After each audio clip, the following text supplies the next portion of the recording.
La doctora María Teresa del Carmen Moreno y Suárez es uróloga certificada por el Consejo Nacional de Urología 2018 hasta 2028, con expertise en endourología, urología oncológica, cirugía robótica Da Vinci, cirujano de consola desde 2023 y tecnologías como Rezum Boston Scientific.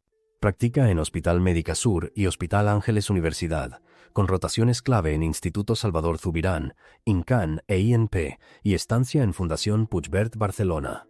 Coordinadora académica del curso ENARM, 2012 hasta 2023, profesora titular de Urología, UP 2024, y ponente en congresos webinars sobre obstrucciones malignas, vejiga hiperactiva, stents ureterales y manejo obstructivo prostático. Participa activamente en eventos como el Congreso Mexicano de Urología 2025 y AMUO 2024, SAID 2025. Autora en temas de litiasis renal, nefrolitotomía percutánea y cirugía post-COVID. Editora del Manual de Cirugía General, 2015. Adelante, doctora.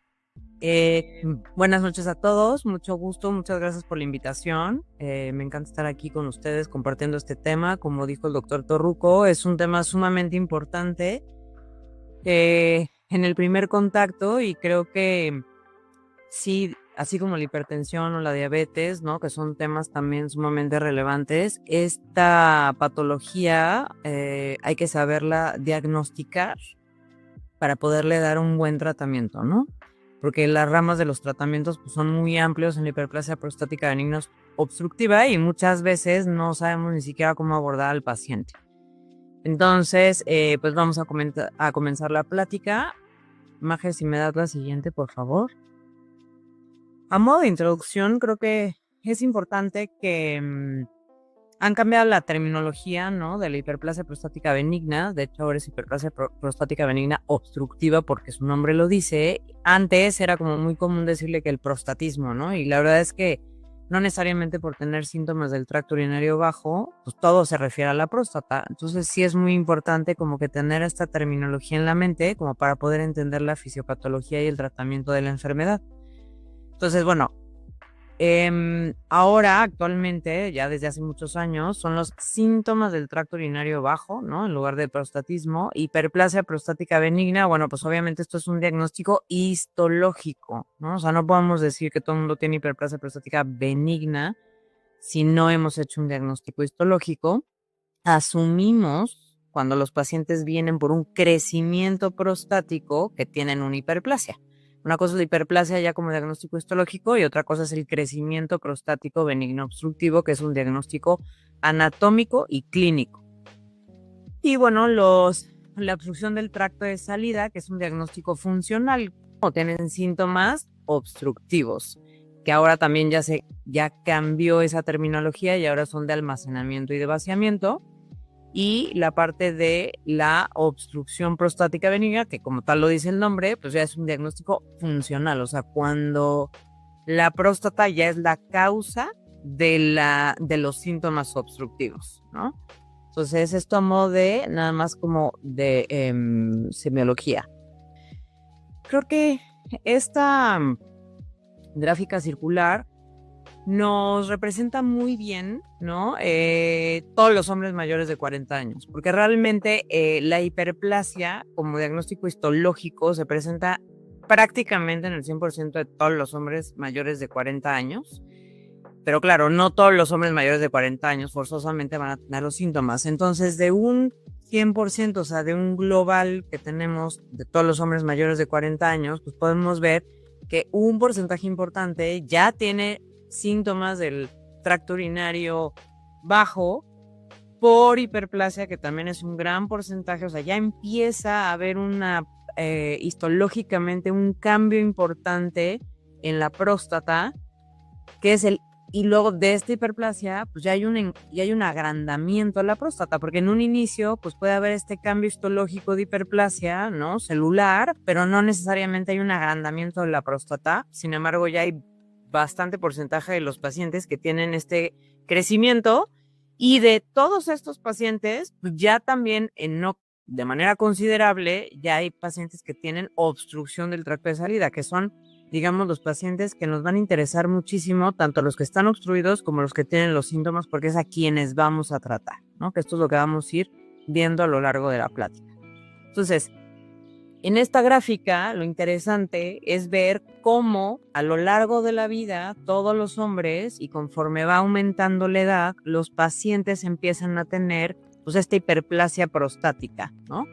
Entre los 40 y los 50 años, ya el 25%, o sea, es un porcentaje bastante grande, tienen hiperplasia histológica.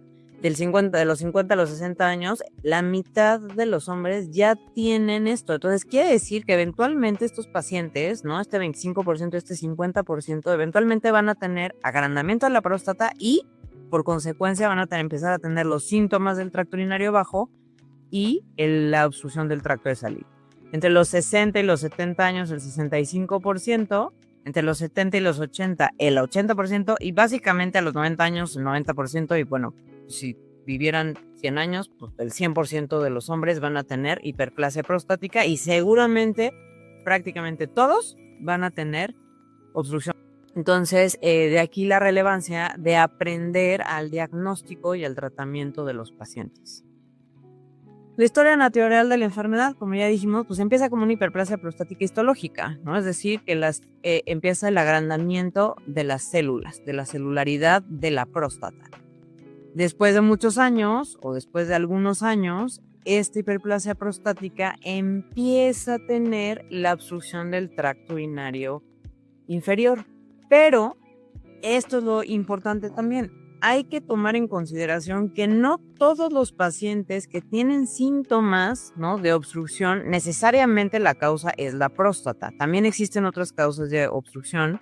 No sé si han escuchado hablar de las estenosis de uretra, que son cicatrices concéntricas dentro de la uretra que también pueden generar una obstrucción y da exactamente los mismos síntomas como si tuviéramos una hiperplasia prostática obstructiva benigna, ¿no? También hay causas neurológicas, como por ejemplo la hipertonía del esfínter, ¿no?, que también te puede dar síntomas urinarios como si el paciente estuviera obstruido y no necesariamente ser la próstata. Entonces, por eso la relevancia y la importancia de que no todos los pacientes que van a llegar a consulta significa que porque tienen síntomas urinarios del tracto urinario bajo van a estar obstruidos por la próstata. Sin embargo, sí, la mayoría van a estar obstruidos por la próstata y es ahí a los que hay que captar y empezar el tratamiento a tiempo.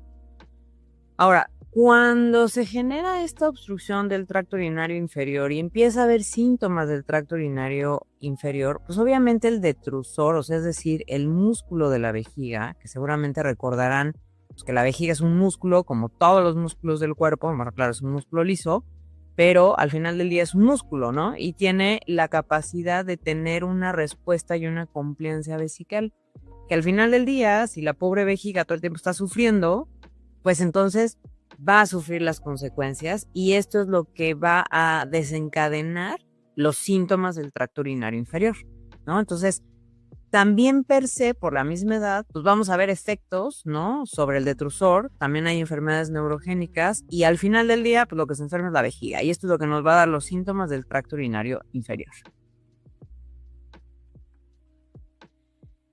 Esta imagen me gusta mucho porque siento que es muy representativa de cómo es la adaptabilidad, ¿no?, de la vejiga a la obstrucción, ¿no? Obviamente, como les decía, al ser un músculo, pues como yo le explico al paciente, aunque es un músculo liso y pues el músculo esquelético es un músculo estriado, pero al final del día es un músculo. Si yo voy al gym y me pongo a cargar pesas, pues ¿qué va a pasar con mi músculo? Pues me va a salir conejo, ¿no? O se me va a hipertrofiar mi músculo. La vejiga, al estar obstruida al final del día la vía urinaria, pues es un sistema de presiones, ¿no? Si el riñón no deja de filtrar, porque pues no va a dejar de filtrar, y la vejiga está tapada a este nivel, ¿no?, que es por la próstata. Aquí es una vejiga muy bonita, donde no está tapada, tienes una próstata chiquita, seguramente un paciente joven que mide unos 20 cc, que es lo normal, pues pasa sin mayor dificultad. Sin embargo, cuando ya estoy tapado acá abajo, pues yo vejiga, aunque el paciente no sienta el esfuerzo que está haciendo su vejiga, al final del día la vejiga está haciendo un esfuerzo. ¿Por qué? Pues porque tiene que aumentar esa fuerza de contracción, tiene que aumentar la distensibilidad, ¿no?, la complianza vesical, para poder, ahora sí que expulsar la orina a pesar de que está obstruida. Entonces, ¿qué va a pasar a lo largo de los años? Claro, esto no lo vamos a ver en el primer año de vida, pero a lo largo de los años, pues obviamente también va a haber hipertrofia del músculo del detrusor. Si vemos aquí la diferencia entre esta pared vesical y esta pared vesical, pues vemos que la pared vesical es mucho mayor y esto es lo que va a generar realmente los síntomas del tracto urinario inferior. O sea, cuando un paciente ya te llega con una sintomatología moderada severa, significa que esa vejiga ya está remodelada, ya es una vejiga seguramente de esfuerzo y el paciente ya está sufriendo las consecuencias de esa obstrucción, ¿no? Entonces esto es a lo que le llamamos la inestabilidad del detrusor y la alteración de la contractibilidad del detrusor. Entonces, bueno, entonces en esta imagen lo que vemos es pues que la vejiga básicamente está hecha a perder, ¿no? Por esta hipertrofia de la pared vesical, secundario al crecimiento prostático benigno obstructivo. Ahora, pues la fisiopatología, realmente la fisiopatología pues es muy básica, es decir, hay una proliferación excesiva de los tejidos epiteliales y estromales, principalmente en la zona de transición de la glándula prostática. Yo siempre le digo a los pacientes, a ver, tú imagínate, y se los digo a ustedes, imagínate que esto es muy gráfico y muy representativo. La próstata es como una mandarina. Tiene la cáscara, que es la cápsula prostática, los gajos, ¿no? Que es justamente la zona de transición de la próstata, y esa es la parte que va a tener esa proliferación de tejidos epiteliales y estromales. Y en el centro, si se fijan las mandarinas, tiene un agujerito, pues esa es la uretra, ¿no? Entonces, para que se den una idea muy gráfica de ver una mandarina así bien bonita circular, con su cáscara, sus gajos y el centro, que es la uretra, ¿no? Entonces, esa proliferación excesiva de los tejidos epiteliales y estromales, pues es lo que hace esta hiperplasia y es lo que hace el crecimiento. Que eso es multifactorial realmente, ¿no? Hay factores hormonales porque sabemos que la próstata tiene receptores a la dihidrotestosterona, a la testosterona y a los metabolitos de la testosterona y por eso es el crecimiento a lo largo de la vida. También hay factores metabólicos, factores inflamatorios, incluso factores hereditarios, ¿no? También tiene mucho que ver la herencia, no forzosamente porque el papá, ¿no? Tiene la hiperplasia, el paciente va a presentar a la misma edad, pero sí se ha visto que si un papá presentó una hiperplasia joven, el hijo potencialmente puede presentar también la hiperplasia más joven, ¿no? Ahora, dentro de la fisiopatología, vuelvo a regresar a mi mandarina, pues hay un componente estático y un componente dinámico. ¿A qué me refiero con esto? Pues la cáscara de la mandarina es el componente estático, es decir, la cáscara de la mandarina va a ejercer una compresión mecánica de la uretra, porque la uretra pues es el circulito que está hasta el fondo, ¿no? Entonces, si la zona de transición, que son los gajos, está crece, al final del día la cápsula prostática también tiene la capacidad de enlongarse, pero al final del día es más rígida y entonces genera este componente estático.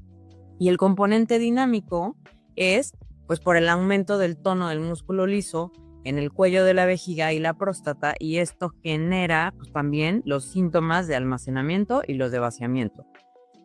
Que estos son los síntomas del tracto urinario bajo, que antes se decían síntomas irritativos, que se conocían así, y los de vaciamiento eran los síntomas obstructivos, ¿no? Habitualmente los síntomas de almacenamiento es el 80% de los síntomas y los de vaciamiento son el 50%. Entonces, en cuanto a síntomas, ¿qué es lo que le vamos a preguntar al paciente? O sea, ¿cómo nosotros o cómo el paciente te va a decir, no, pues es que mis síntomas son tales, o cómo yo puedo dirigir el interrogatorio? Porque a veces sabemos que los pacientes pues, se pueden ir por la tangente, ¿no? Es muy importante para nosotros, como médicos, urólogos y médicos de primer contacto, saber muy bien los síntomas del paciente para poder determinar si realmente el paciente tiene síntomas obstructivos del tracto urinario bajo o no. Entonces, los síntomas de vaciamiento, pues básicamente es pujo. O sea, preguntar al paciente, oiga, usted cuando empieza a orinar, hace, o sea, literalmente es pujar, ¿no? ¿Por qué? Pues porque tienen tal obstrucción, o sea, los pacientes que ya pujan es porque tienen tal obstrucción que pues ya tienen que incluso aumentar la presión intraabdominal para poder liberar el chorro de la orina. El tenesmo vesical, que todos sabemos, es como, no me siento satisfecho de que cuando terminé de orinar ya vacié mi vejiga por completo. Y habitualmente son pacientes pues, que tienen una orina residual incrementada y por eso no se quedan satisfechos. No es que tengan una infección, ¿no? Como lo que tenemos en la cabeza habitualmente, que el tenesmo urinario es relacionado a una cistitis, sino que el tenesmo también puede ser por una orina residual en la vejiga, ¿no? Que está incrementado porque pues, el paciente tiene la hiperplasia, está obstruido y entonces el paciente no puede orinar bien. ¿Qué también me lo va a representar los síntomas de vaciamiento? Pues que el paciente, su chorro de orina, ya el calibre, o sea, es decir, el grosor de la orina está disminuido y la fuerza del chorro también está disminuida. Y además que el paciente tiene intermitencia, es decir, el paciente empieza a orinar y sin que él quiera, se le corta el chorro, porque muchas veces hay un tercer lóbulo, un lóbulo intravesical que hace un efecto de válvula que pues si el paciente orina, ¡pup!, se mueve el lóbulo, tapa el cuello, se cierra el chorro, se corta el chorro, vuelve a pujar, vuelve a sacar el chorro y se vuelve a cerrar. Todos estos síntomas son síntomas de vaciamiento porque el paciente está vaciando la vejiga. Por eso se llaman de vaciamiento. Y los síntomas de almacenamiento, es decir, cuando la vejiga está llena, estos son los síntomas de frecuencia urinarios, es decir, está llena mi vejiga y qué tan seguido voy a ir al baño. Antes lo conocíamos con poliaquiuria, eso ya no existe. Ese término ahora es frecuencia urinaria, porque literalmente es qué tan frecuente está yendo a orinar usted. Cada 10 minutos, cada 15 minutos, aguanta 1 hora, aguanta 2 horas, ¿no? Y eso a nosotros nos da una idea de qué tan sintomático está el paciente. Otro síntoma de almacenamiento pues es la urgencia urinaria, o sea, son pacientes que de pronto sienten la necesidad urgente, imperiosa de querer orinar y córrele porque si no me hago pipí. Que incluso hay pacientes que llegan a tener incontinencia urinaria de urgencia, ¿no? Donde está muy remodelada la vejiga o que tienen una orina residual tan incrementada que ya no, o sea, tienen tanta orina, pues ya no les queda de otro más que se orina. Y la nocturia, que es la cantidad de veces que vas a orinar en la noche, que habitualmente es lo que más le preocupa al paciente. ¿Por qué? Pues porque la calidad de sueño se vuelve nula, ¿no? Habitualmente son pacientes mayores, pacientes geriátricos, que si de por sí, por la propiedad geriátrica, el paciente tiene problemas de insomnio, etcétera, luego súmale que el paciente se está orinando todo el tiempo en la noche, pues los pacientes están orina y orina y orina y entonces no duermen y esto les genera ya una calidad de vida realmente mermada. Y la incontinencia urinaria, que ya puede ser por rebosamiento, ¿no? Por una altísima orina residual que pues ya no le queda de otra, o sea, yo le digo, pues es como una cubeta. O sea, si yo a la cubeta le abro un grifo de agua, pues va a llegar a un punto en donde se va a desparramar el agua, ¿no? Porque no queda de otra. Entonces, si yo la vejiga estoy llena y mi riñón constantemente está llenando y llenando y llenando y estoy orinando a chorritos chiquititos, pues ya va a llegar a un punto en pues el agua, ¿no? O la orina en este caso, pues tiene que salir para algún lado. O hay reflujo hacia arriba del tracto urinario superior y ya cuando es muy severo, pues empieza a haber incontinencia urinaria por rebosamiento. Y eso no quiere decir que el paciente esté orinando. Ojo, esto de hecho, estos pacientes son a veces difíciles de diagnosticar porque el paciente dice, pues yo sí orino, mal, muy mal, pero sí orino. Entonces, tú dices, bueno, pues está orinando el paciente, pero en realidad no está orinando. El paciente tiene una incontinencia urinaria de rebosamiento. Y son pacientes que habitualmente ya tienen daño al tracto urinario superior, ya tienen lesión renal, ¿no? Por este mismo rebosamiento. Y estos son pacientes que literalmente te pueden llegar hasta con 9 de creatinina. Y eso también es muy relevante en este tipo de pacientes. Y la vejiga hiperactiva. La vejiga hiperactiva es pues, vejigas que ya están duro y dale, duro y dale, duro y dale, duro. O sea, ya más que la urgencia urinaria, todo el tiempo se está contrayendo esa pobre vejiga. ¿Qué complicaciones? Ya hablé un poquito de las complicaciones. ¿Qué complicaciones puede haber, no? Por la hiperplasia prostática benigna obstructiva. Ya cuando la hiperplasia es así tremenda, pues obviamente retención aguda de orina, que esto es lo que más le temen los pacientes, ¿no? ¿Qué puede precipitar una retención urinaria, una retención aguda de orina en un paciente con hiperplasia?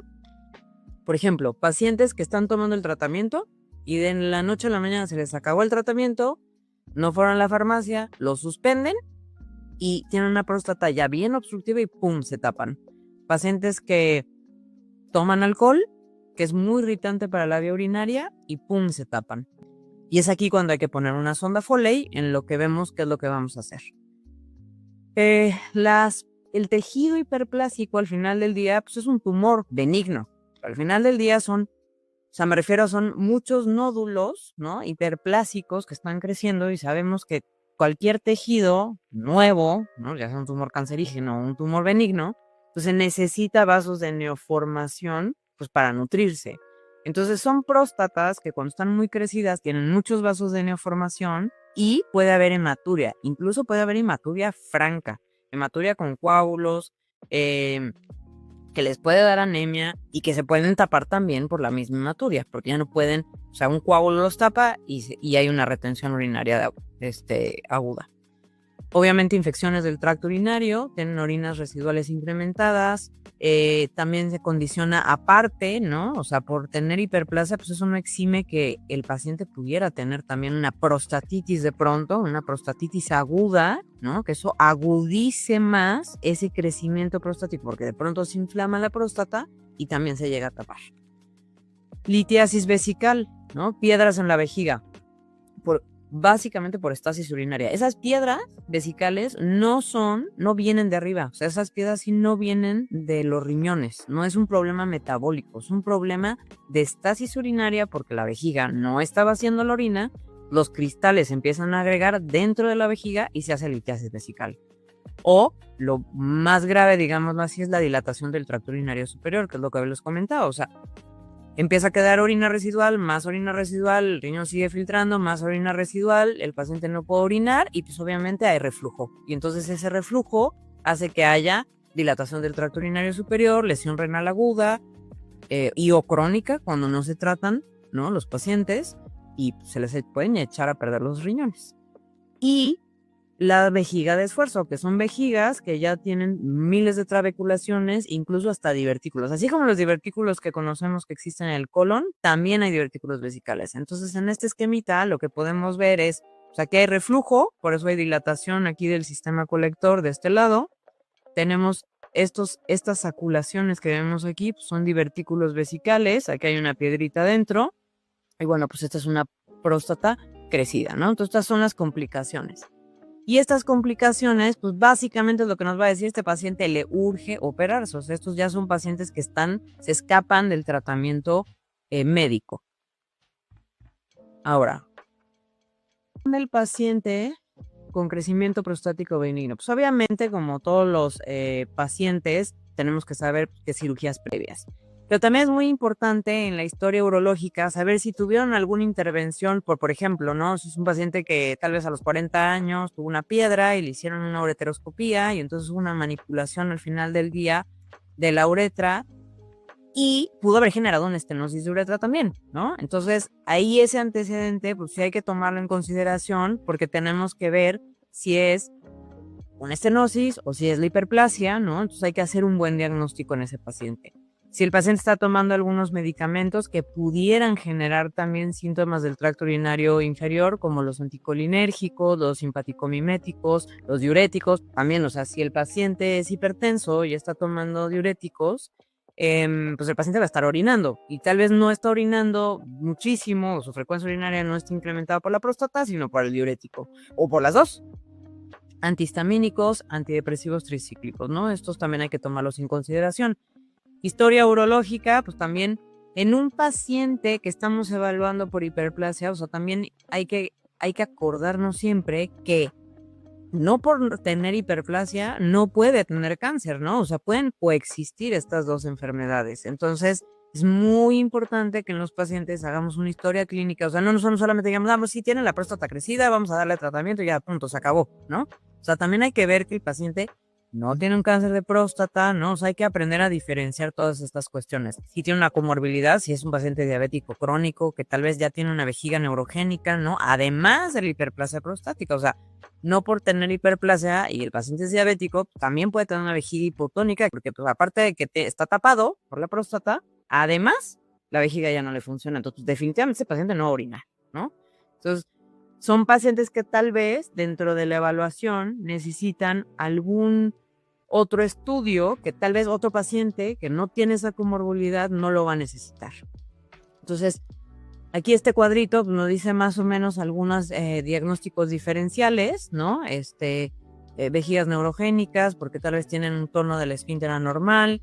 Si tiene fiebre, bueno, pues es una prostatitis, o sea, sí es una hiperplasia, pero pues además el paciente trae fiebre, pues entonces además trae una prostatitis ahorita. Entonces hay que tratarle la prostatitis y luego vemos lo de la hiperplasia, ¿no? Es un paciente que tiene hematuria, bueno, sí puede ser la próstata, pero también fuma, pues también hay que descartar que el paciente no vaya a tener un cáncer de vejiga, ¿no? Pues tiene un nódulo ahí medio indurado, ¿no? Pues y un antígeno ahí más o menos elevado, pues hay que descartarle que tiene el cáncer, ¿no? Entonces, siempre acordarnos que el paciente pues es un todo, ¿no? Y que no porque tiene cierta edad y tiene síntomas obstructivos del tracto urinario inferior, pues ya, tiene hiperplasia, punto, se acabó, ¿no? Hay que acordarnos que hay muchas otras cosas que hay que también abordar dentro de lo mismo. ¿Qué es lo que nosotros le vamos a preguntar básicamente al paciente? Pues básicamente al paciente lo que le vamos a preguntar son los síntomas de almacenamiento y los síntomas de vaciamiento, que en este índice que conocemos como el famosísimo IPSS, que es el índice de los síntomas prostáticos, que ya está evaluado, etcétera, etcétera, etcétera, IPSS lo tiene que llenar el paciente, ¿sale?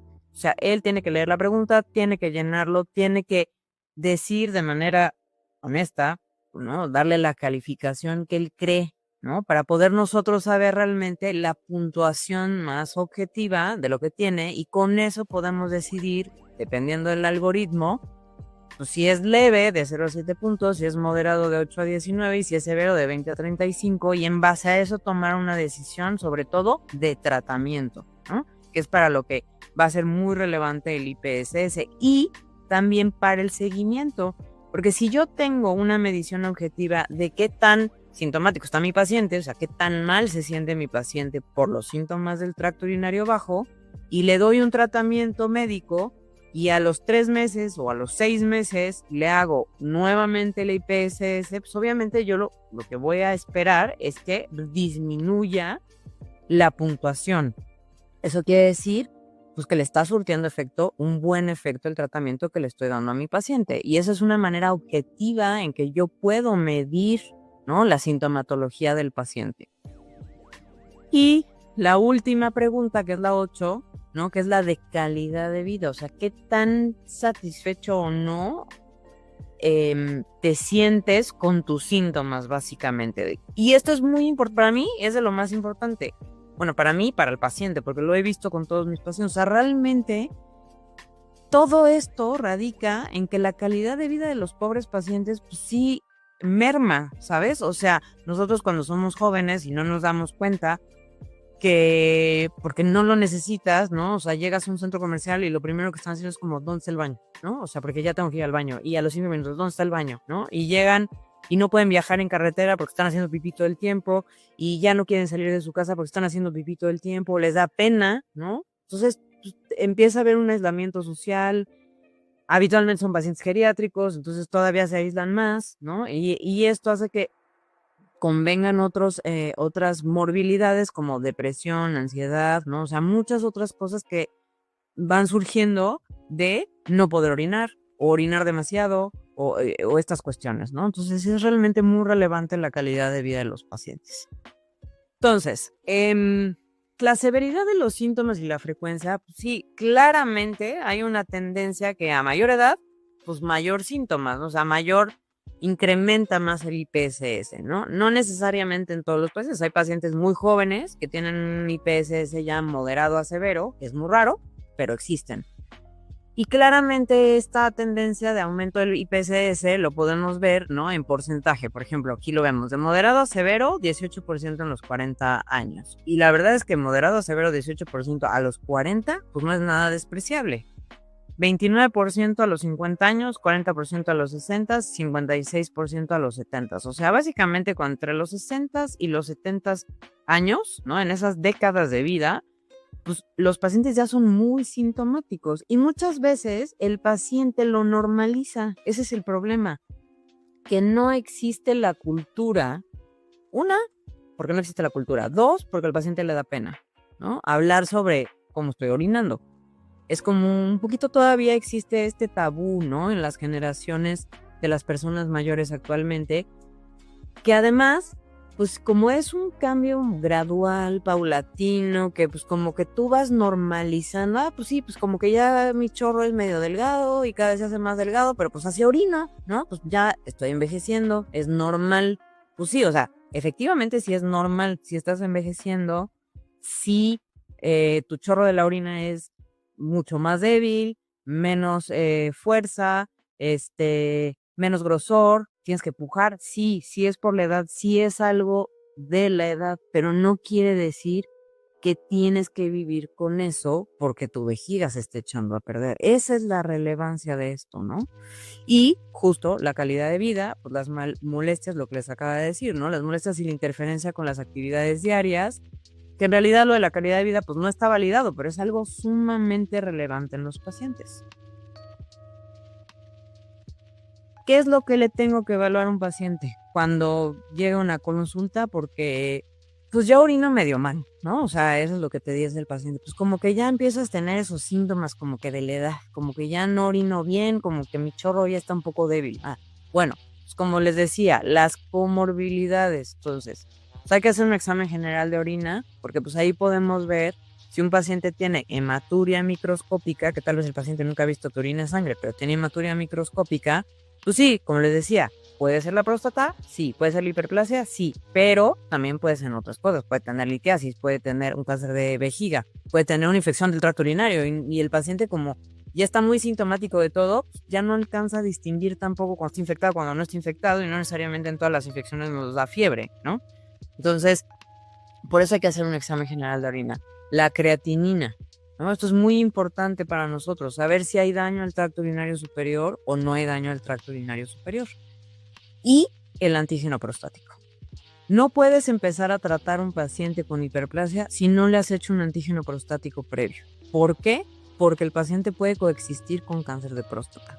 Y si tú empiezas el tratamiento, que lo vamos a ver después, o ya sea médico o quirúrgico, pues vamos a cambiar, ¿no? Esta cuestión del cáncer de próstata. Entonces, o nos vamos a confundir también, ¿no? Entonces, podemos de pronto no diagnosticar a un paciente con cáncer cuando en realidad tenía cáncer y sí tenía hiperplasia, pero la hiperplasia pues ahí es lo de menos, o sea, lo demás era tratarle el cáncer. Entonces, siempre tenemos que hacer antígeno prostático, como las guías lo dicen, cuando tienen una esperanza de vida de más de 10 a 15 años. Y cuando los pacientes son mayores de 50 años, empieza el screening del antígeno prostático. Y habitualmente pues, son los pacientes que te llegan con los síntomas obstructivos, con los síntomas del tracto urinario bajo, ¿no? Y esto que dice aquí, que es muy relevante, los inhibidores de la 5-alfa reductasa reducen el antígeno prostático per se, porque es parte de la acción del medicamento, que esto lo vamos a ver después. Si yo no le hice un antígeno prostático antes y de pronto digo, bueno, ya le inicié el tratamiento, a los 6 meses le hago un antígeno prostático y lo veo normal, medio en el rango alto, pero normal, en realidad ese antígeno prostático no está en 4, está en 8. Entonces, ahí se me pudo estar escapando un paciente con cáncer de próstata. Ojo. De los estudios, ¿no? De laboratorio que ya vimos, pues son básicamente examen general de orina. Ya si viéramos algo de inferior, pues ya vemos si le mandamos un nuevo cultivo, ¿no? O alguna otra cosa para completar. El antígeno prostático, básicamente esos dos estudios. Y obviamente hay que hacer siempre un ultrasonido de próstata. Y en el ultrasonido de próstata ya viene per se pues la medición de la orina residual, es decir, siempre vamos a medir la capacidad total de esa vejiga y posmiccional. Y aquí hay algo que les voy a decir que también es súper importante que lo sepan. Cuando un paciente se hace un ultrasonido de próstata en cualquier laboratorio, los dejan a reventar, literalmente. O sea, le dicen al paciente, tómese 1 litro de agua, 1,5 litros, el paciente, si de por sí tiene síntomas, si de por sí es un paciente que ya su vejiga está bastante dañada, ¿no? Igual y no todos, pero pues la mayoría sí ya tienen algo de daño vesical. Lo sientes en una sala de espera. Espérese a que hasta que tenga ganas de orinar, hasta que tenga muchas ganas de orinar. Existe esto de la compliancia vesical. Si yo dejo que el paciente sobredistienda su vejiga y entonces mido su capacidad vesical y dice, no, pues sí, 600 mililitros. Pues sí, porque el pobre paciente ya está reventando. Y le digo, pues ahora vaya a hacer pipí, vaya a orinar, le voy a medir su orina residual. La compliancia vesical se pierde en ese momento. Entonces, es decir, la capacidad de que la vejiga regrese a su tamaño original se perdió en ese momento por la distensibilidad del músculo. Entonces me va a salir una orina residual incrementada que no va a ser objetiva, y por eso el ultrasonido para medir orinas residuales es muy subjetivo. Depende si se hizo bien, quién lo hizo y cómo se hizo y qué tanto se sobredistendió esa vejiga. Entonces, no todas las orinas residuales incrementadas significa que verdaderamente el paciente tiene una orina residual incrementada. Ojo, hay que ver dónde se hizo el estudio, cómo se hizo el estudio, cómo le dijeron al paciente que se hiciera el estudio. Y es que es bien frecuente que le dicen, no, es que usted se quedó con 80% de la orina, está gravísimo, hay que operarlo ya, ¿no? Y no necesariamente, o sea, en ese momento sí, la vejiga perdió la complejidad vesical, pero puede ser que no esté tan enferma, que haya recuperado, que después va a orinar y tiene 10% de orina residual, ¿no? Ahora, es muy importante ver el grosor de la vejiga. ¿Por qué? El grosor de la pared en específico de la vejiga.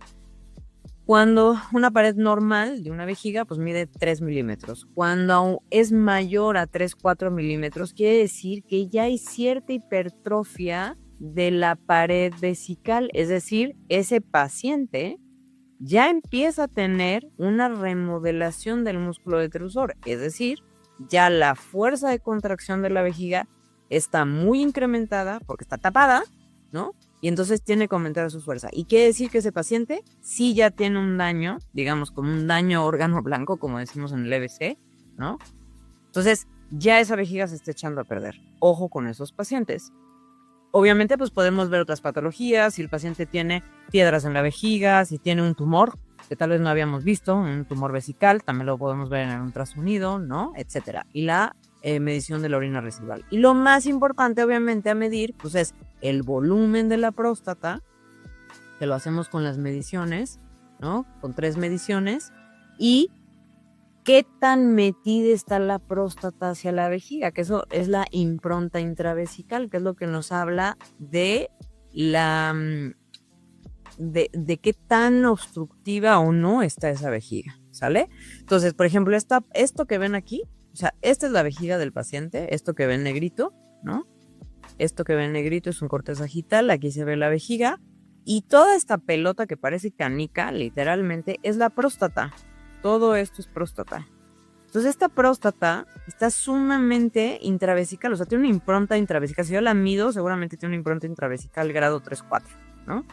Eso quiere decir que ya está bien tapado, o sea, que seguramente este lóbulo medio está ya sobre los meatos. Incluso a veces también está tan crecida la próstata que tapa los meatos y entonces también hay daño al tracto urinario superior sin que necesariamente sea por rebosamiento, ¿no?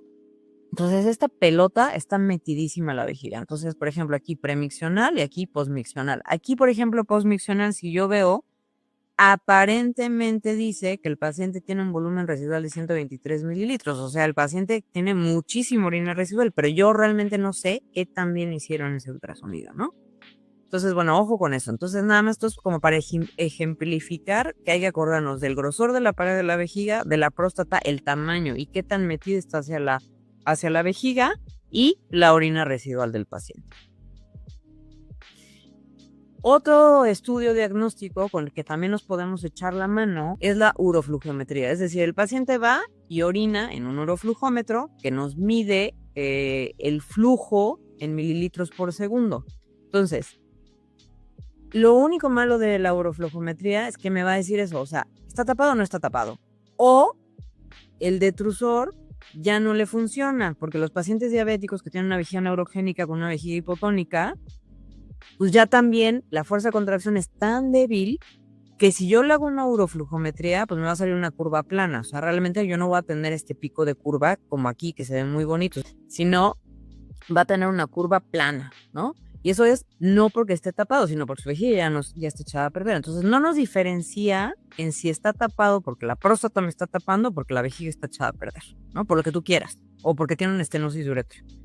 Entonces, también, si el paciente orina menos de 150 mililitros, también es poco confiable porque realmente el volumen que me está orinando en ese momento, pues igual no me va a medir muy bien. Y igual puede decir, pues sí tiene menos de 15 mililitros por segundo o más de 15 mililitros por segundo. Entonces, cuando Tenemos más de 15 mililitros por segundo, es una reflejometría normal. Y cuando tenemos menos de 15, básicamente está tapada. Y cuando es menos de 10, definitivamente hay una obstrucción o hay una hipocontractibilidad del detrusor o algo que me está tapando el tracto de salida. Luego, cistoscopía. Realmente no todos los pacientes con una hiperplasia prostática benigna obstructiva hay que hacerle cistoscopía, pero si es un paciente que tiene hematuria macroscópica, que pensamos o sospechamos porque tuvo una cirugía previa, que tiene una estenosis uretra o porque tiene muchísimo tabaquismo y puede tener cáncer de vejiga o le vi una lesión rara en el ultrasonido cuando se lo hice, hay que hacerle una cistoscopía para realmente ver cómo está la próstata, si verdaderamente es la próstata, si es una estenosis uretra, si es un cáncer de vejiga, etc. Y no a todos los pacientes los vamos a hacer. A los pacientes que sospechamos algo, ¿no? Que nos dice, este paciente puede que no sea la hiperplasia. ¿A quién le voy a mandar a hacer estudios de imagen del tracto urinario superior? También, no todos los pacientes con hiperplasia necesariamente les tengo que hacer estudios del tracto urinario superior, pero ojo, si tienen hematuria microscópica o macroscópica, pues lo mismo. Puede tener un cáncer urotelial, ¿no? Arriba, en la pelvis renal, que también existen los cánceres uroteliales de cavidades renales, que también me puede producir hematuria, o incluso un CCR, ¿no? Y ¿no? Que no se me escape un cáncer. Pacientes que traen una infección del tracto urinario, puede ser que traigan una pielonefritis aparte, enfermedades renales crónicas que ya tienen la creatinina. Aparte es diabético el paciente, ya tiene creatinina en 4, pero pues de pronto se le agudizó un poco, ¿no? Entonces hay que ver qué es lo que está pasando. Pacientes que pueden tener litiasis, pacientes que tuvieron cirugía del tracto urinario, ¿no? Entonces, ¿cuál es el mejor estudio para estudiar, ahora sí que de manera radiológica a la vía urinaria? Una urotomografía. Una urotomografía no es una tomografía simple de abdomen. Ojo, no sé por qué en muchos hospitales la urotac es la tomografía del abdomen completo. No tengo idea por qué, pero eso está mal. Una urotomografía es una tomografía que tiene 4 fases, es contrastada forzosamente en la fase simple, la fase arterial, la fase nefrográfica y la fase de eliminación. Y en este tipo de estudios podemos descartarles miles de patologías urológicas, básicamente. Y la resonancia magnética multiparamétrica es para pacientes que de pronto sí te llegan con síntomas de obstrucción del tracto urinario, pero el paciente trae un antígeno prostático elevado y no tiene una próstata tan grande como para sospechar que ese antígeno esté elevado porque el volumen de su próstata es muy grande. Puede ser que traiga cáncer, entonces le mandamos a hacer una resonancia multiparamétrica para ver el PIRADS. Así como las mastografías tenemos el BIRADS, ahora en urología tenemos el PIRADS, que también nos da una calificación del 1 al 5, y eso nos hace sospechar las lesiones potenciales de malignidad para ver qué paciente hay que hacerle una biopsia de próstata o no. Y hay pacientes que definitivamente hay que hacerles una urodinamia, que es diferente a una uroflujometría. La urodinamia es un estudio que nos va a representar la manera de orinar del paciente y nos va a medir muchas presiones. Nos va a medir la presión del detrusor, nos va a medir la presión del esfínter, nos va a medir la presión intraabdominal, etc. Hay pacientes, típico caso, paciente 70 años, diabético de 20 años de evolución, que no se cuida nada, que tiene sus glucosas tremendas y que te llega al consultorio porque dice que ya no puede orinar y además tiene disfunción eréctil y muchas cosas que te hacen sospechar que este paciente ya es diabético, es crónico, es metabólico y es un paciente que seguramente ya tiene un detrusor hipocontráctil. Entonces ahí que hay que ver, ¿realmente es el detrusor o es la próstata o son las dos cosas? ¿Le va a ayudar que yo le dé un tratamiento ya sea medicamentoso o quirúrgico al paciente porque es diabético? O sea, ¿le voy a mejorar esta condición de los síntomas? Porque el paciente puede ser que traiga un detrusor hipocontráctil, hay que hacerle una urodinamia. Si la urodinamia me dice que tiene un detrusor que ya no se contrae en absoluto, pero dependiendo de ciertos valores, ¿no? Que también me pueden hablar de que sí está tapado, pues igual y sí vale la pena darle tratamiento médico o hacerle una cirugía. Entonces a este paciente en específico hay que hacerle una urodinamia. No todos los pacientes con hiperplasia hay que hacerles urodinamia. Ahora, la cuestión del tratamiento. Opciones terapéuticas. Pues básicamente tenemos 3 cosas que podemos hacer con el paciente. Como en muchos casos de algunas enfermedades, observación, ¿no? O sea, ver cómo se comporta, ver realmente cuántos síntomas tiene, sobre todo los pacientes que tienen un IPCS leve de 0 a 7 puntos, pues son pacientes que apenas están empezando, ¿no? Y los podemos observar, le decimos, bueno, pues vamos a ir viendo cómo van aumentando tus síntomas, si es que aumentan los síntomas en un año o no, o en 6 meses. Obviamente vas a hablar con el paciente, le vas a decir que lo vas a tener en observación, que él se tiene que estar observando sobre sus síntomas. ¿Por qué? Pues también, ahorita lo vamos a hablar, pues el tratamiento médico también tiene sus reacciones adversas, ¿no? Como vamos a saber. Entonces, tal vez un paciente joven de 60 años, que le importa mucho tener relaciones sexuales todavía, la actividad sexual, etcétera, ¿no? Entonces, tal vez un paciente que tiene síntomas leves, pues igual y no le vamos a iniciar tratamiento médico. Entonces, lo vamos a mantener en observación. Ahora viene el paciente que le vamos a dar tratamiento médico. Pacientes que tienen sintomatología en el IPCS de moderado a severo, podemos iniciar el tratamiento médico, ya sea el tratamiento médico dual o el tratamiento médico solo con tamsulosina, ¿no? Ahorita vamos a hablar un poquito sobre eso.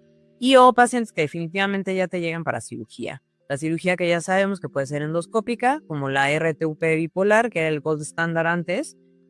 Bueno, sigue siendo el gold standard, pero en realidad ya es la HoLEP, que es la enucleación prostática con láser de Olmio. Y, bueno, la monopolar, el green light. O sea, existen miles de técnicas con las que podemos quitar la próstata, o la cirugía abierta, que prácticamente esté en desuso, digo, salvo que estés en un hospital donde no tengas la tecnología y sigue siendo una cirugía que le puedes literalmente quitar la próstata a un paciente y les va bastante bien. Laparoscópica o asistida por robot cuando son adenomas gigantes, ¿no? Que también, digo, la HoLEP nos sirve mucho para los adenomas gigantes, pero también puede ser laparoscópico o robótico. Que no voy a meter mucho ahorita en el tratamiento quirúrgico. Entonces, tratamiento de observación, como les decía, ideal para pacientes con IPSS menor de 7, o sea, síntomas leves. Obviamente, pues explicarle los riesgos y los beneficios. O sea, el beneficio es, no vas a tener básicamente las reacciones adversas de los medicamentos, los riesgos es, pues va a progresar tu enfermedad, ¿no? Entonces, hablar con el paciente, describirle bien los síntomas de alarma, cuándo tiene que regresar, si tiene que regresar antes de los 6 meses o del año que le hayas dado el seguimiento, etcétera.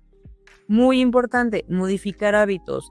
Es típico que los pacientes, todavía sobre todo los pacientes que son muy funcionales, me refiero a que van a trabajar, etcétera, etcétera, no toman absolutamente nada de agua durante el día y en la noche, que ya están todos deshidratados, muchísima sed, pum, pum, pum, pum, pum, para la cena se toman 2 litros de agua. Entonces también hay que hablar con el paciente y decirle, o sea, tú puedes tomar la cantidad de agua que quieras desde que te despiertas hasta las 7 de la noche, pero ya no que tu mayor cantidad de ingesta de líquido sea a partir de las 7 de la noche, sino modificar esos hábitos. Luego, la cafeína, el alcohol y todas las bebidas carbonatadas sabemos que son muy irritantes para la vía urinaria. Entonces, si yo soy un paciente que ya tengo síntomas, que tengo una hiperplasia, que yo ya sé que si tomo café, pues voy a estar con más, o sea, si tengo urgencia urinaria, voy a tener más urgencia urinaria. Si me tomo alcohol, voy a tener más frecuencia, más urgencia y el riesgo de taparme. Si tomo refresco, lo mismo, ¿no? Entonces, hablar con el paciente y decirle, bueno, pues reduce la cantidad de cafeína, no tomes alcohol, bebidas cosas, o que si lo tomas, sepas que te va a pasar esto. Y pues vigilancia estrecha, ¿no? Como para no saltarnos al grado de que la vejiga ya se echó a perder, porque ya no regresaron, porque le dijiste, no, pues ahorita estás bien, ¿no? Vete a tu casa, no pasa nada y pues ya luego nos vemos, ¿no? Tampoco.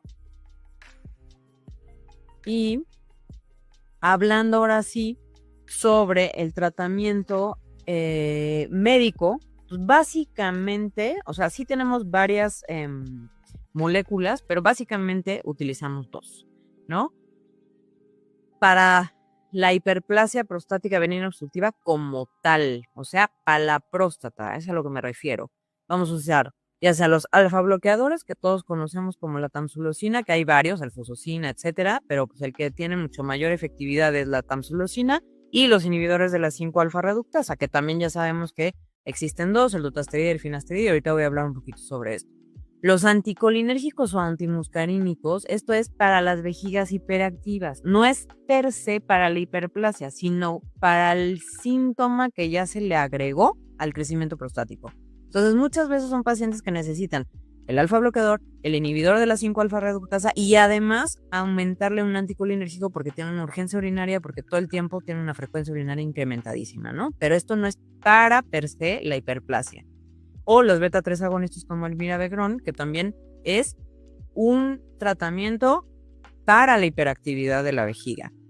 La fitoterapia, que pues es un tratamiento que la verdad no está muy bien documentado. La terapia combinada, como les acabo de decir, ¿no? O sea, cuando combinamos varias cosas, y los inhibidores de la 5-fosfodiesterasa, como el tadalafil, etcétera.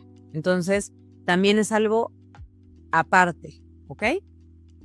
Entonces, básicamente nos vamos a centrar en los alfa bloqueadores que antes se crearon como antihipertensivos. Realmente se vio que el uso de la tamsulosina más que antihipertensivo, pues generaba en el músculo liso del cuello de la vejiga, vean todos los receptores que tiene el cuello de la vejiga y el músculo liso de la próstata. Entonces esto relaja el cuello y apertura un poco, digámoslo así, para liberar esa obstrucción. Eso es lo que hace la tamsulosina, básicamente, sobre los receptores alfa 1A, B y D.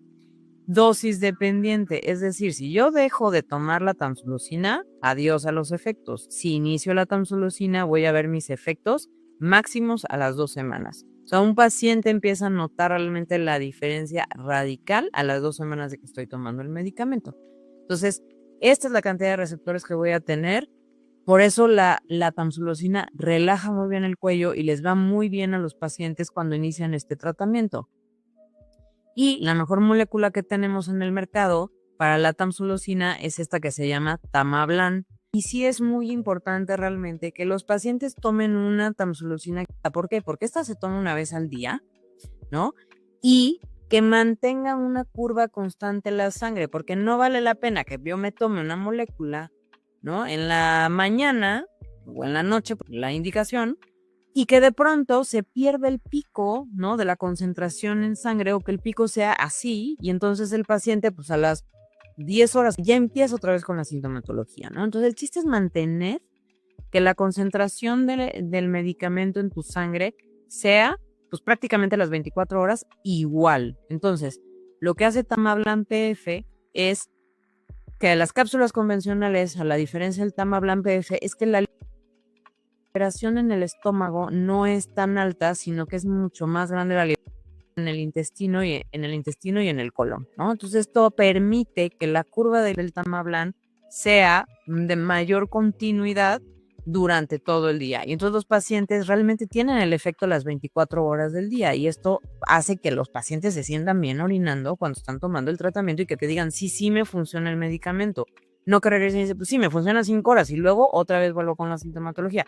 No vale la pena estar gastando, además, digo, también hay que ver la cuestión económica, ¿no? De los pacientes. Entonces, no vale la pena estar gastando un medicamento que realmente no me está funcionando. Y no me está funcionando porque la molécula no me está haciendo el efecto deseado, sino que sea un medicamento que sí me esté funcionando porque su disponibilidad, etcétera, sea la adecuada en el paciente. Tomar en cuenta, ¿no? 2 cosas importantes. Que los alfa bloqueadores, así como relajan el cuello de la vejiga, sí los pacientes tienen que saber que pueden tener algo que se llama eyaculación retrógrada, ¿no? Que no en todo se presenta, pero pues es algo que tienen que saberlo. Los inhibidores de la 5-alfa reductasa. Los inhibidores de la 5-alfa reductasa lo que hacen es que, y lo que sabemos, es que la hiperplasia prostática pues es dependiente de los andrógenos, como les decía. O sea, depende de la testosterona porque tiene receptores a la testosterona y es parte de la fisiología del envejecimiento del hombre. Si depende de la testosterona, pues ¿qué voy a hacer? Pues voy a bloquearles la testosterona. Claro, no les puedo hacer un bloqueo total de testosterona porque eso sería una castración química, como le hacemos a los pacientes con cáncer de próstata, pero eso es punto y aparte, ¿no? Entonces, lo que vamos a hacer con los inhibidores de la 5-alfa reductasa es que vamos a bloquear la dehidrotestosterona, que es un andrógeno muy potente, el más potente, y por eso existen 2, el finasteride y el dutasteride. El finasteride básicamente va a bloquear los 5-alfa reductasa tipo 2. Y el dutasteride, la ventaja del dutasteride es que bloquea tanto el 1 como el 2. Entonces, a nivel próstata, a nivel de lo poquitito que hay, a nivel periférico. Y el efecto que hace el dutasteride es que disminuye el volumen de la próstata. O sea, sí disminuye el tamaño básicamente de la próstata. Si disminuye el volumen, disminuye el tamaño, pues voy a disminuir la obstrucción como tal, ¿no? Lo que sí es que la disminución del tamaño es de 20 a 25% a 6 meses. Y ojo, esto es lo importante y lo vuelvo a repetir. Como disminuyo el volumen de la próstata y el antígeno se produce en la próstata, obviamente, si yo le hago un seguimiento a este paciente con el antígeno prostático sin tener uno basal, mi antígeno prostático me va a salir súper bonito, pero en realidad ese antígeno prostático, si yo no tengo uno basal, puede ser que era el doble y no lo estoy viendo. Entonces vuelvo a repetir, siempre hay que hacer un antígeno prostático antes de iniciar el tratamiento médico a los pacientes con hiperplasia prostática, ¿ok? Entonces, me reduce el volumen. Y esta reducción del volumen, más la tamsulosina, pues obviamente le va a dar un súper efecto al paciente. O sea, me está relajando el cuello, me está relajando la próstata, me abre la uretra prostática y además me reduce lo que me está tapando. Entonces, el efecto de estos medicamentos realmente es muy bueno, ¿no? Claro, depende de la fase a la que te llegue, depende de los síntomas del IPSS que tengan, etcétera, pero les va muy bien. Y otra cosa que también se ha demostrado con los inhibidores de la 5-alfa reductasa es que es muy efectivo para el tratamiento de la hematuria. Los pacientes que tienden a tener hematuria macroscópica secundaria a la neoformación de los vasos por la hiperplasia prostática, les sirven mucho los inhibidores de la 5-alfa reductasa. Disminuye el riesgo de retención aguda de orina, obviamente, porque disminuye el volumen prostático y esto a su vez disminuye la necesidad de cirugía temprana. Claro que los efectos adversos existen, como la disfunción eréctil y la disminución de la libido. ¿Por qué? Pues porque te estoy bloqueando la dehidrotestosterona, ¿no? Entonces es algo que también tiene que saber el paciente. Y de las mejores moléculas, pues el Doferel, que básicamente es el dutasteride, que es de las mejores moléculas. ¿Qué es lo que hace? Pues bloquea la dihidrotestosterona, tanto la 1 como la 2, y el bloqueo, que es muy interesante, o sea, el bloqueo que genera es en las primeras 2 semanas el 85-90% y 94% al año. O sea, prácticamente te está bloqueando la molécula total en un año, ¿no? Pero desde el inicio empezamos a ver ese bloqueo. Y la reducción del volumen es sostenido a más de 2 años. Es decir, el paciente puede estar felizmente tomándose su Doferel con su Tamablan y va a estar le va a disminuir el IPSS, va a estar feliz de la vida estando tomando este tratamiento médico, ¿no? El Doferel, pues incrementa, obviamente, al disminuir el volumen prostático, pues obviamente va a incrementar la velocidad máxima del flujo urinario, que esto lo vamos a ver por uroflujometría. Hay una significativa reducción del volumen prostático, que eso es lo que queremos en este tratamiento. El 57% de reducción del riesgo relativo de retención aguda de orina, o sea, es una reducción importantísima. O sea, si lo ves así, es una reducción muy importante. 48% de reducción del riesgo de que necesites una intervención quirúrgica, que también es algo muy importante. Y mejoría significativa en la puntuación de los síntomas, o sea, el IPSS. ¿Ok? Y baja incidencia de los efectos adversos, que también es importante, porque la verdad es que si a un paciente le dices, no, pues siempre va a quedar ya con la disfunción eréctil, falta el alivio, no sé qué, y tiene 60 años, pues también el paciente va a decir, híjole, no sé, ¿qué hago? ¿No? Entonces, pues Doferel te trae estos beneficios, ¿no? Básicamente.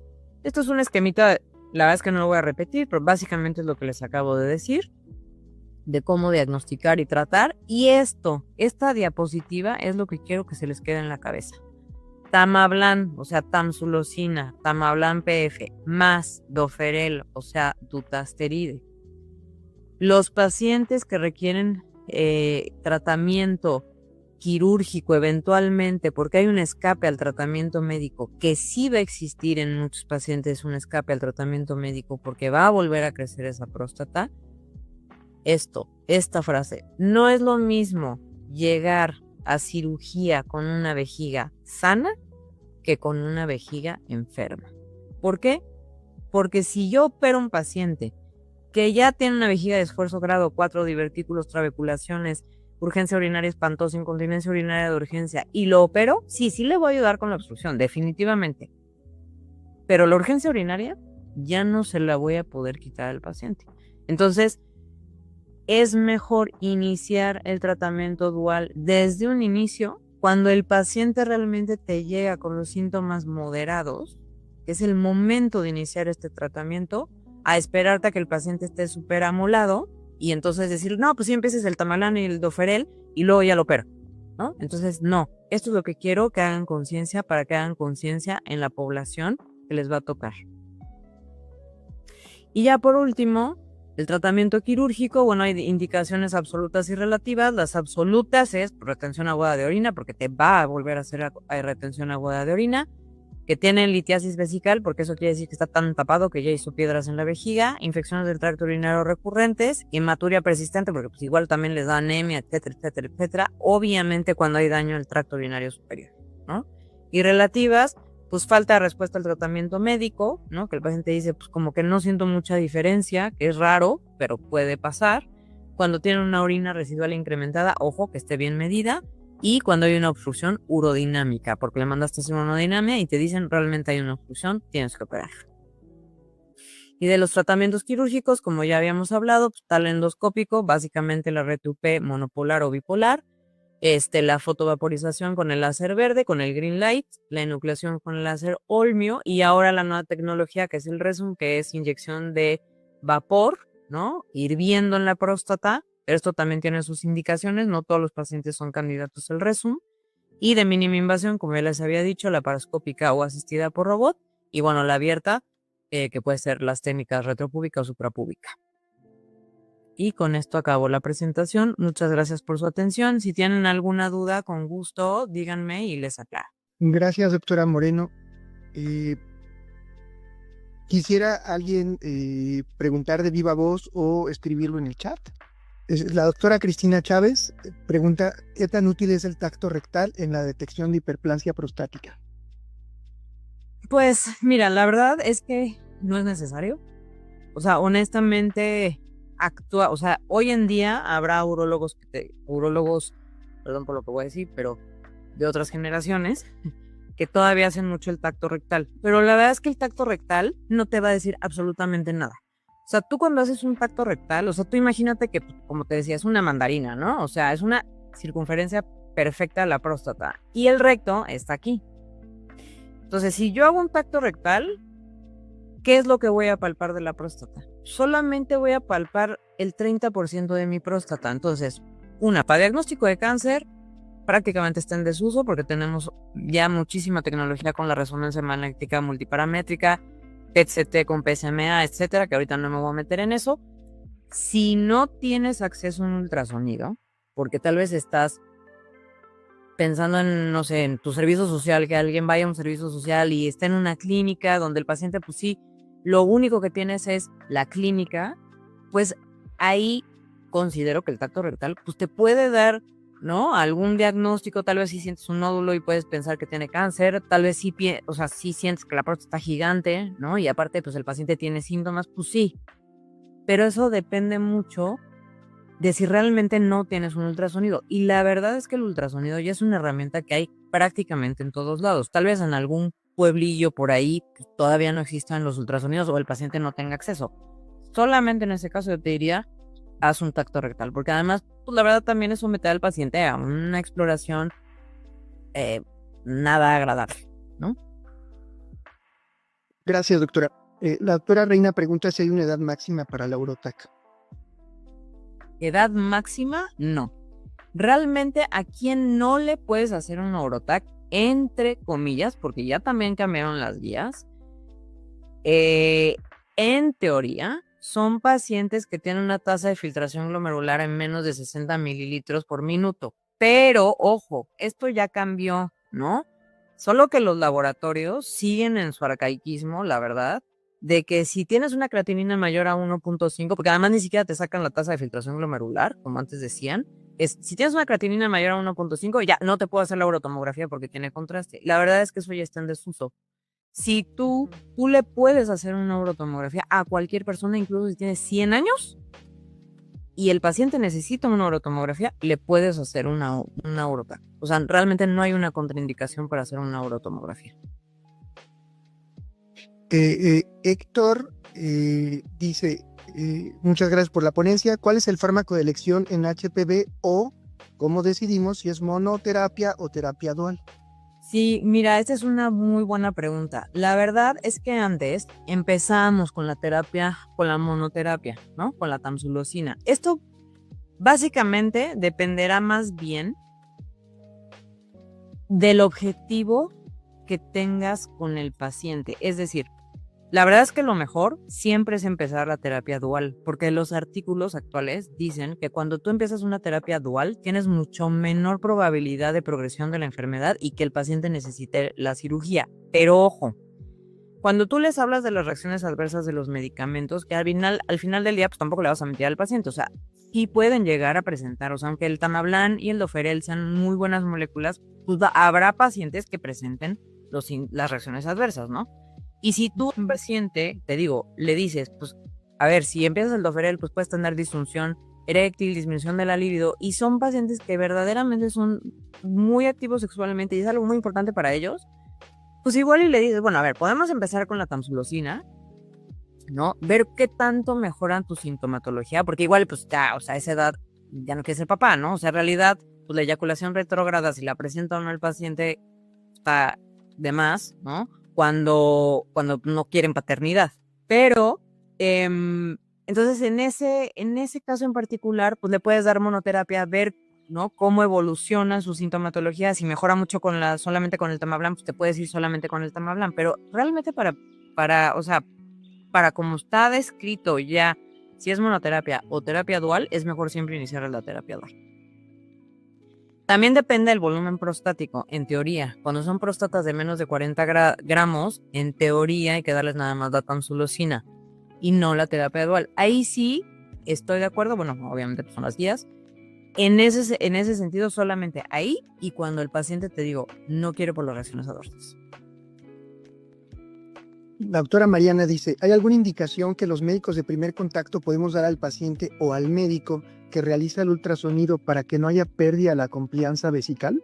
Efectivamente, yo siempre le digo a los pacientes, bueno, ya no lo hago porque tengo mi ultrasonido en el consultorio, pero antes cuando no lo tenía, le decía al paciente, a ver, ojo, este ultrasonido le van a hacer tomar agua, se va a estar orinando, ¿no? O sea, le van a decir que hasta que tenga ganas de hacer pipí se está orinando y le van a... Entonces yo siempre le digo, cuando usted tenga ganas moderadas, lo normal que usted consideraría, o sea, en tu vida diaria, ya tengo ganas de hacer pipí, voy al baño, es el momento en que tú le vas a decir a la persona de la recepción, me estoy orinando, ya no aguanto. O sea, ya estoy a reventar. Y entonces te van a pasar en un momento donde tu llenado vesical es normal, es tu llenado fisiológico, y entonces vas a disminuir este riesgo de que tu orina residual va a estar incrementada. Ese es el tip que yo le doy a los pacientes, o le daba a los pacientes. De hecho, quedan dos más. Ok. En cuanto a la consulta de los adultos mayores, dice Mariel Pérez Rolón, muchos médicos adscritos nos han enseñado diversas cosas sobre el tamizaje. La literatura ha cambiado en los últimos años, pero ¿qué tan oportuno es referirlos al urólogo tan solo basándonos en el antígeno y la clínica? Y de referirse, ¿es conveniente que ya vayan con el ultrasonido de próstata? La verdad, sí. O sea, a ver, si tienes un paciente literal arriba de 50 años, tiene que ir al urólogo. ¿Por qué? Por salud. O sea, porque es como, así como las mujeres tenemos que ir a la mastografía a partir de los 40 años, los pacientes hombres a partir de los 50 años tienen que ir a un urólogo. Justamente por el antígeno prostático. Ahora, si no tienes acceso a mandar al paciente al urólogo, ¿no? Que sepas que a partir de los 50 años hay que hacer el tamizaje a los pacientes para el cáncer de próstata y para hiperplasia prostática benigna obstructiva. Siempre para las dos cosas. No es que le hagas un tamizaje para la hiperplasia, porque no existe. O sea, el screening es con el antígeno prostático, pero es cuestionar al paciente sus síntomas urinarios, que tal vez ni se ha dado cuenta que estás tapado, ¿no? Entonces, dirigidamente. Pero sí, efectivamente, lo ideal es que un hombre vaya a partir de los 50 años al urólogo y, de preferencia, pues si ya te llega con el ultrasonido de próstata, pues sí, ya le ahorraste una vuelta, la verdad. Gracias. Y la última de Caleb Díaz. Paciente con síntomas graves refractarios a tratamiento. ¿El gol estándar es la RTUP? Ya no, o sea, depende también del medio, porque pues obviamente implica esto. Realmente el gold estándar ya quirúrgico es la HOLEP, o sea, es la nucleación prostática con láser de Olmio. ¿Por qué? Porque es como si yo hubiera hecho cuando la hacíamos abierta, porque le quitas absolutamente todo el adenoma. Entonces, el Qmax, que es lo que te refleja qué tanto me mejoró el flujo de orina con la uroflujometría, es la HOLEP. mucho mejor que la RTUP bipolar, pero la verdad es que también una RTUP bipolar bien hecha es muy buena cuando no hay lana que pague la Jolep. O sea, es una realidad en México. Pero el gold estándar como tal ya es la Jolep. Bueno, qué buenas preguntas para todo el público. Doctora, muchas gracias por sus respuestas, por su presentación, por su tiempo. Gracias a todo el mundo. Maje, la organización, les dejamos la última pregunta. Las últimas preguntas se le harán llegar, creo que a la doctora. Y pues agradecemos su tiempo y buenas noches. Muchas gracias. Muchas gracias por la invitación.